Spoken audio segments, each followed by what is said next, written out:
Cô dâu nhảy cùng hội bạn trong tiệc cưới, nhưng cộng đồng mạng lại chỉ chú ý đến một cô gái đẹp như búp bê.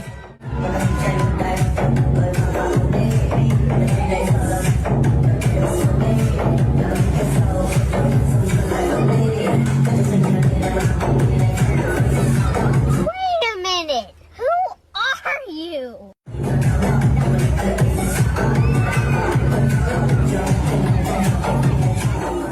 Bạn cô dâu chất lượng thật, nhìn mấy mẻ mê quá. Bả váy hồng y như búp bê. Phù dâu đẹp nhức nách. Tóc vàng váy hồng nhảy bánh cuốn thế nhỏ.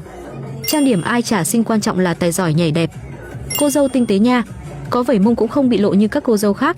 10 điểm tinh tế.